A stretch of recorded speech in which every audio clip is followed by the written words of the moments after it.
สบายดีทุกคนมื้อนี้ก็เป็นมื้อที่โกเดมออกมาเดินทางคนเดียวเนาะซึ่งว่าตอนนี้โกเดมก็ได้มาอยู่ที่โรงแรม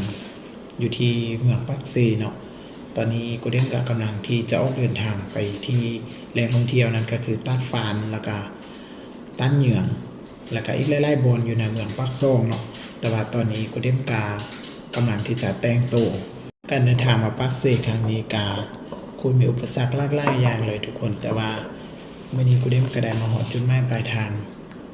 กันแล้วเนาะซึ่งว่ากูเดมจะพาทุกคนไปซ่าฮันทุกคนถ้าติดตามกันได้เลยเนาะว่ากูเดมจะพาทุกคนไปซ่าแดเพราะว่าการมาเที่ยวครั้งนี้มันการมาเที่ยวคนเดียวโดยที่บ่มีหมู่เดี๋ยวกับบ่มีคนรู้จักอีกทุกคนกูเดมจะเดินทางไปคนเดียวเดี๋ยวทุกคนถ้าติดตามเบิ่งเด้อว่ากูเดมสิไปถึงทางหรือบ่แล้วก็จะผจญภัยซ้ำได้เนาะซึ่งว่าเป็นครั้งแรกที่เดินทางไกลที่สุดคนเดียวจากเหนือสู่ใต้เนาะว้าวตอนนี้ก็จะเป็นครีมกันแดดของโพคาโลเนาะตัวนี้บ่ได้เป็นพรีเซนเตอร์หรือว่าบ่ได้รับรีวิวหยังแต่ว่ามารีวิวเข้าเองเนาะ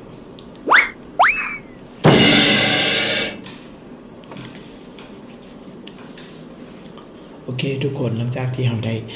ทาครีมกันแดดแล้วก็ได้แต่งตัวแล้วเดี๋ยวกูเดมจะพาทุกคนไปเบิ่งว่ามื้อนี้กูเดมจะไปซะแดเดี๋ยวทุกคนถ้าติดตามกันได้เลยไป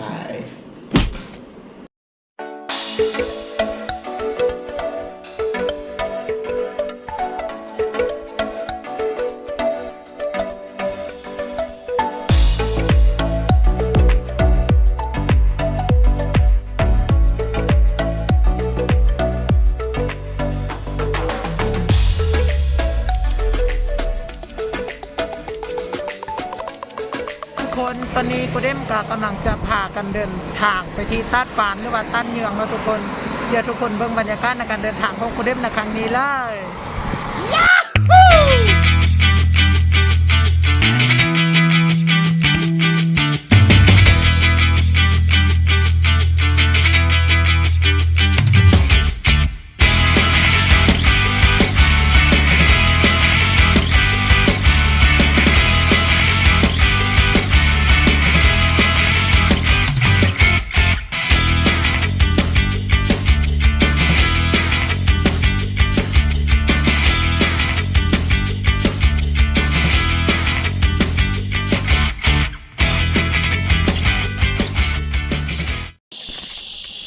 ทุกคนและตอนนี้เขาก็ได้มาฮอดอยู่ที่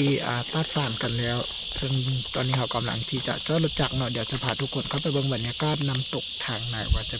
งามสำได้เนาะทุกคนเดี๋ยวนำกูเดมมาเลยว้า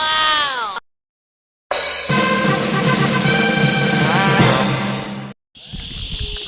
ตอนนี้เขาก็จะพากันมากินข้าวจี้ก่อนนะทุกคนเพราะว่ามันบ่มีโอกาสที่จะได้กินข้าวเพราะว่ากูเดมออกจากตัวปักเสกับประมาณ30-40เกือบหอน50หลักเนาะซึ่งเวลามันน้อยเพราะว่าเราต้องได้ขี่รถกลับไปอีกว่าบ่แม่นบ้านเราบ่ลืมหนทางกูเดมก็เลยที่จะบ่แวะกินข้าวก็เลยซื้อข้าวจี้ตัวที่เราซื้ออยู่แคมป์ทางเนาะที่จะมากินอยู่นี่เพื่อห้องทอง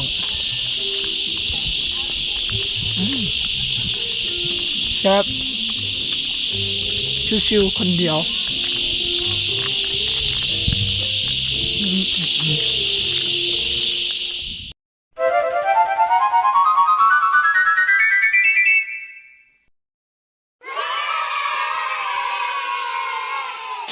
ทุกคนตอนนี้กูเริ่มกำลังยางลงขั้นใด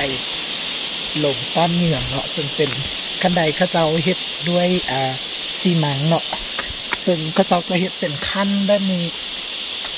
ตัวนี้มันจะสะดวกสบายกับนักท่องเที่ยวเพราะว่ายามฤดูฝน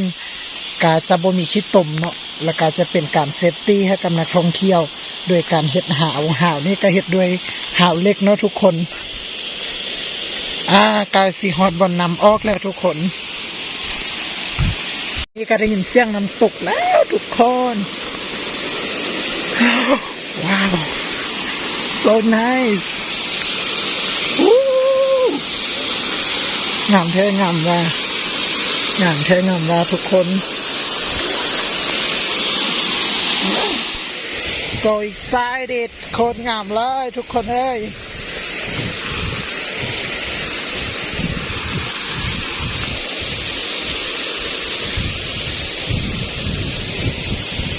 มาฮอดนี้จะเห็นละอองน้ำนะทุกคนที่ว่ามันฟงกระจายเพราะว่าตาดนี่สูงเขาจะว่าสูงประมาณ50 เมตรว้า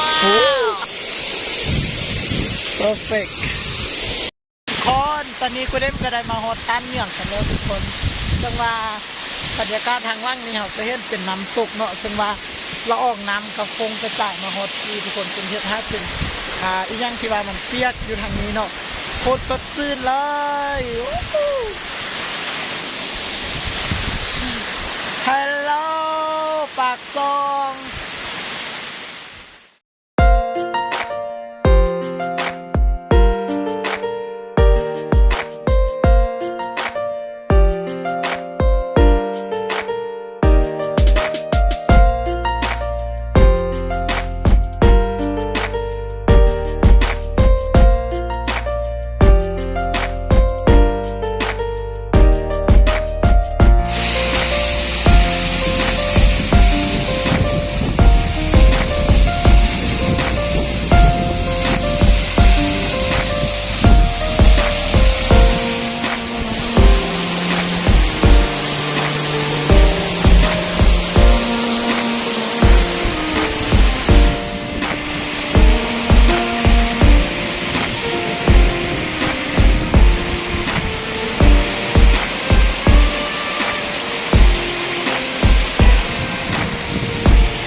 โอเคทุกคนตอนนี้เรากำลังจะพากันออกจากตัดเหยืองเนาะบางแล้วเราจะไปโตกันที่ตัดฝานทุกคนกระทัดติดตามเบิ่งว่าตัดฝานจะมีย่างที่น่าสนใจแล้วก็ที่มีย่างให้ตื่นเต้นเนาะเดี๋ยวทุกคนท่าติดตามกันได้ว่าตอนนี้กูเริ่มกำลังย่างขึ้นจากจุดน้ำตกของตัดฝานซึ่งว่าจะอยู่ทางล่างของกูเริ่มนี่เนาะตอนนี้เขากำลังที่จะย่างขึ้นมาทางต้นที่เดี๋ยวทุกคนถ้าติดตามกันเบิ่งได้เลยเนาะว่าจะเป็นอะไรต่อไปทุกคนตอนนี้เรากำลังขี่รถเข้าไปทางตัดฝานเนาะเดี๋ยวจะเอาบรรยากาศให้ทุกคนเบิ่งซึ่งทางก็เป็นทางที่พุ่นเนาะมันลุกขึ้นค่ะ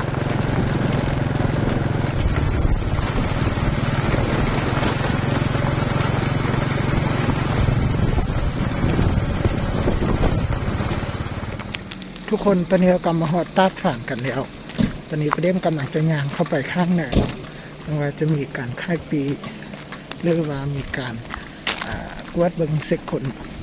เดี๋ยวพาทุกคนมาเข้าไปเลยตอนนี้ประเด็นเขากำลังย่างมาที่ตัดฝานทุกคนซึ่งว่านักท่องเที่ยวไล่กว่าอยู่ตัดเหมืองเนาะอยู่นี่เนาะเพราะว่าเป็นบนจุดไฮไลท์ก็คือการขี่ซิปไลน์หรือว่าสลิงคนเดี๋ยวนี้กูได้มาหอดตัดฝานแล้วเดี๋ยวกูเดี๋ยวจะทุกคนไปกองล่างเนาะว่าตัดฝานสูงแล้วก็งามสันเดอร์ทุกคนเรื่องนี้ก็เมนตัดฝานที่กำลังตกซึ่งจะมีซ่องไส้โดยการตกคู่กันทุกคนดูบรรยากาศเลย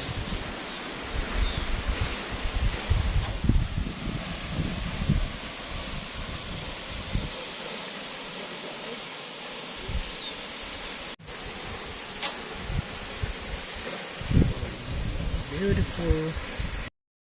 ทุกคนตอนนี้กูเดมก็จะลองขี่สลิงเนาะที่ว่าเป็นซิปไลน์ตัวนี้ทำมาบนเครื่องป้องกันเครื่องเซฟตี้ว่ามียังเดก่อนที่กูเดมจะขี่เนาะเป็นม่วงในการที่จะป้องกันแล้วก็ตัวนี้จะเป็นเสื้อเนาะสิ่งสำคัญก็คือตัวนี้ทุกคนเป็นเครื่องหัดกายก่อนที่เราจะขี่เนาะ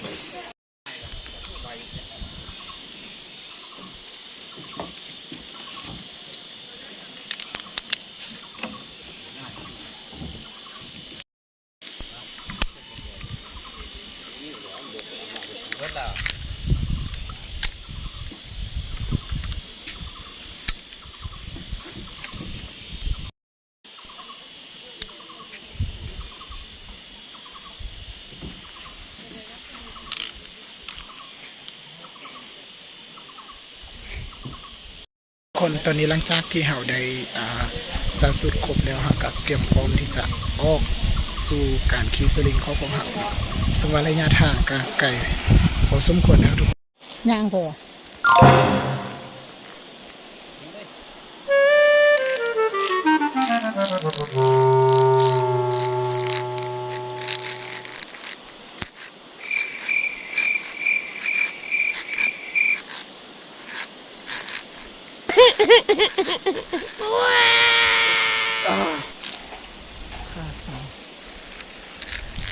ไปเลยวะ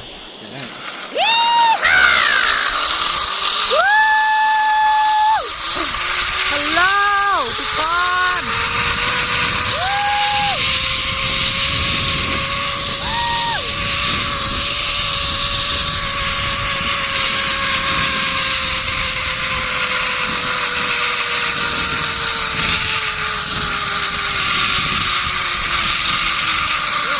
ไปทุกคนไปนำกัน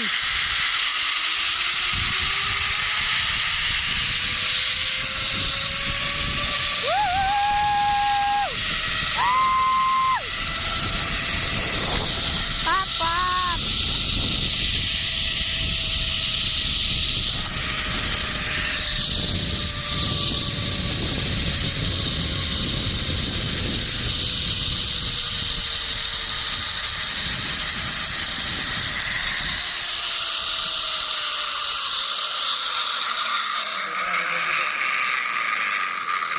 โอเค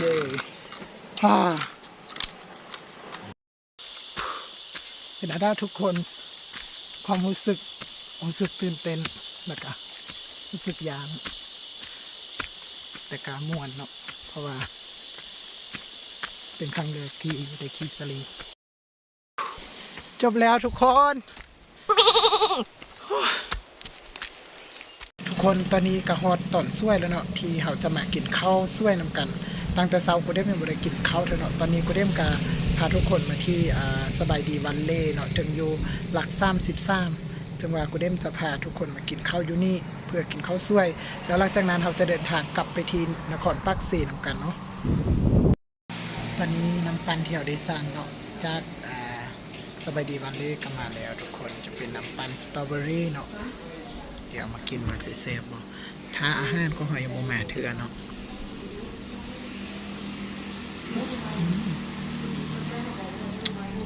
สื่นใจว่า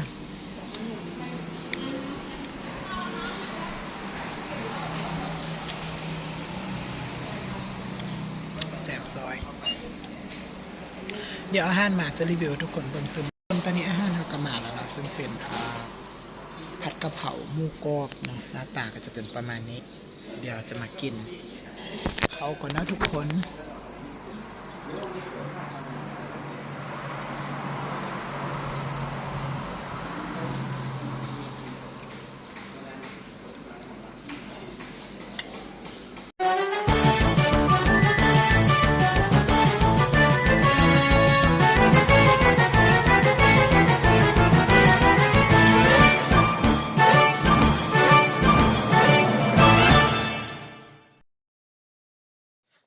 ทุกคนหลังจากที่เรากินข้าวอิ่มอยู่ใน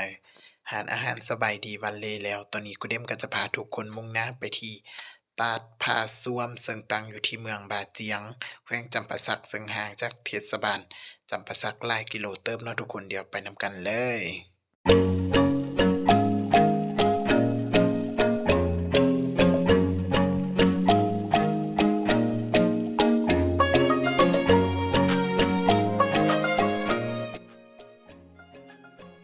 ทุกคนตอนนี้เรากำลังหอดน้ำตกตาผาซ่วมเนาะแต่ว่าเบิ่งบรรยากาศมันคือว่าเป็นเงาเศร้าๆแบบหรือว่าเขามาคิดที่บอกแต่ว่ากูเด้มกับโบเห็นคนมาที่นี้จะคนเลยมาหอดอยู่ที่น้ำตกตาผาซ่วมแล้วเนาะเดี๋ยวจะพาทุกคนมาเบิ่งว่าน้ำตกตาผาซ่วมจะงามบ่เพราะว่าน้ำตกตาผาซ่วมนี่ตั้งอยู่ในเมืองบาเจียงเนาะห่างจากปักเซประมาณ40-50 กิโลเมตรเนาะกูเด้มกาออกจากตาดฝานออกจากต้านเยืองแล้วก็มาต่อที่น้ำตกตาดผาซ่วมนี่เนาะซึ่งว่ามันจะมีตาดที่ว่าเป็นสันหินอะไรตามเราทุกคนเดี๋ยวมาเบิ่งนำกันเลย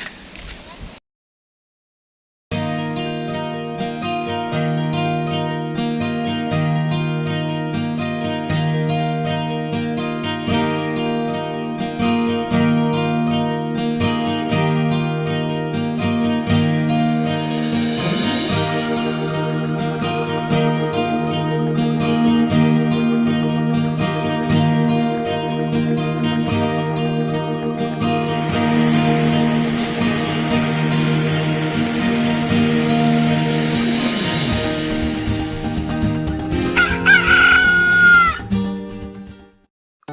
Morning ทุกคนตอนนี้มือที่2ของกูเด้มแล้วกูเด้มจะพาทุกคนไปที่สวนกาแฟปากซองเนาะทุกคนตอนนี้กูเด้มก็ได้มานั่งอยู่ที่คาเฟ่ของสวนกาแฟปากซองแล้วซึ่งว่าเป็นบรรยากาศตอนเช้าเดี๋ยวเราจะพาทุกคนไปเบิ่งบรรยากาศรอบๆอยู่ในสวนกาแฟปากซองว่ามีบรรยากาศแบบใดเนาะเดี๋ยวไปเบิ่งกันเลย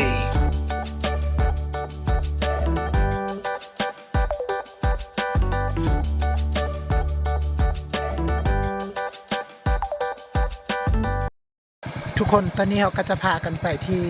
น้ำตกตาดจำปีเนาะซึ่งเป็นน้ำตกตาดแห่งหนึ่งที่อยู่ในเมืองปากซองซึ่งอยู่ตรงกันข้ามกับทางเข้าตาดฝานซึ่งว่าตอนนี้เด้มกำลังจะไปอยู่ที่ตาดจำปีเนาะเดี๋ยวไปกันได้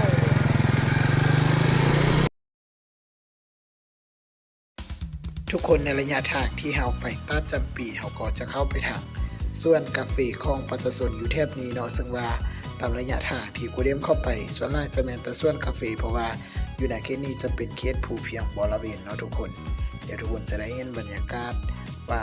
ส่วนกาแฟนี่เป็นแบบใดเนาะเพราะว่ามันจะได้กินอ้ายของธรรมชาติสุดๆตอนนี้เราก็ได้มาฮอดที่ทางลงของตาดจำปีแล้วเนาะทุกคนเดี๋ยวตอนนี้กูเด้มก็กำลังย่างลงขั้นใดที่ว่าก็จะเห็นเป็นขั้นที่กำลังจะลงไปฮอดตาดเนาะเดี๋ยวกูเด้มจะนำเอาบรรยากาศว่าไปฮอดตาดหันจะงามซ้ำได้ให้ทุกคนได้เบิ่งกันเนาะทุกคนได้ยินเสียงน้ำตกบ่ข้างล่างของกูเด้มนี่ก็เป็นน้ำตกตาดจำปีเนาะที่ว่ากำลังตกลงมาเดี๋ยวกูเด้มจะลงไปทางลุ่มให้ทุกคนได้เบิ่งว่าภาพน้ำตกเท่ๆนะสวยงามซ้ำได้เนาะตอนนี้เราก็ได้มาฮอดแล้วที่น้ำตกตาดจำปีทางล่างกูเด้มนี่เลยเนาะทุกคนจะให้น้ำตกที่งามเนาะ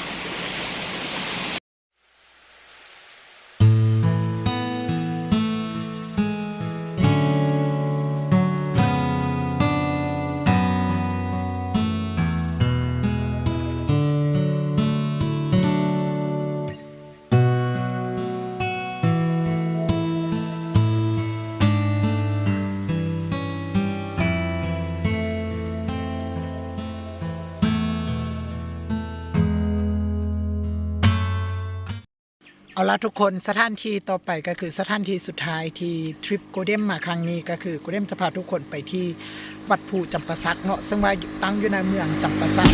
แล้วก็สถานที่บอนท่องเที่ยวนี่ก็ไก่กันเติบทุกคนแต่ว่ามื้อนี้โกเด้มจะพาทุกคนไปที่วัดภูจำปาสักเป็นสถานที่สุดท้ายที่ทริปโกเด้มจะไปครั้งนี้เนาะซึ่งว่าจะเป็นอะไรทุกคนติดตามและรับชมไปพร้อมกันเลย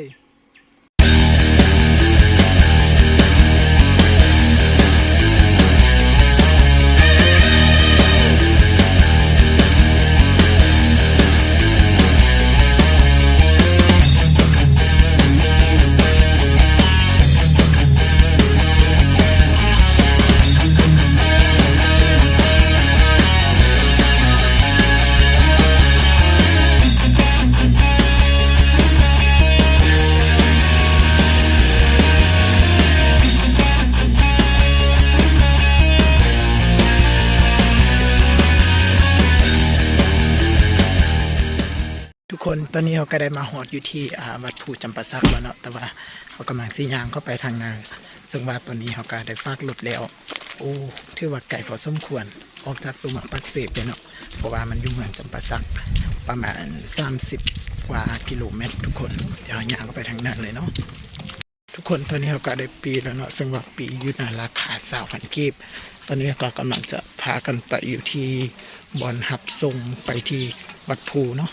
เดี๋ยวกูเด้มจะนำเอาบรรยากาศตอนที่เขาขึ้นรถให้ทุกคนได้เบิ่งกันไปกันเลย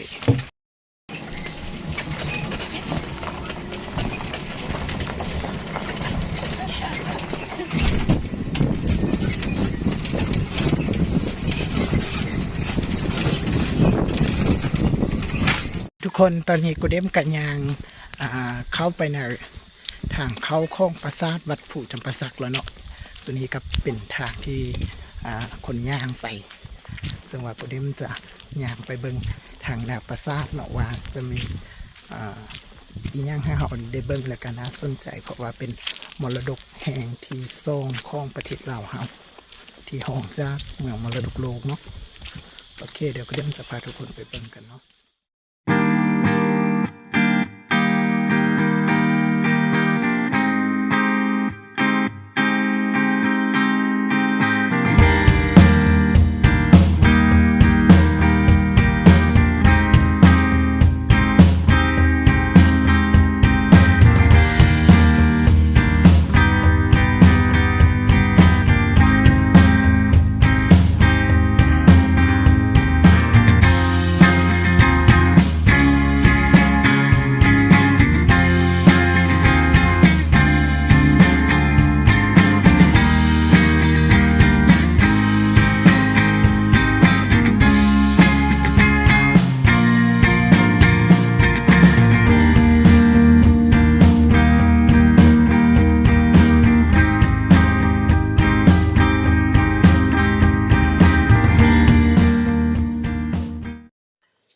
สำหรับทริปครั้งนี้ถึงจะเป็นเวลาสั้นๆแต่มันเป็นทริปหนึ่งที่กูเดมได้ฮู้ตัวตนของตัวเองหลายขึ้น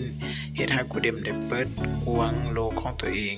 เพราะว่าการไปครั้งนี้เป็นการไปเที่ยวคนเดียวและการไปพักผ่อนหย่อนใจสุดท้ายนี้ก็ขอบใจทุกคนที่ติดตามคลิปตั้งแต่ต้นจนจบแล้วมาพบกันในทริปหน้าของกูเดมว่ากูเดมจะมีคอนเทนต์และออกไปประจนภัยคนเดียวอยู่ไสอีกสำหรับคลิปนี้ต้องขอกล่าวคำว่าขอบใจสบายดี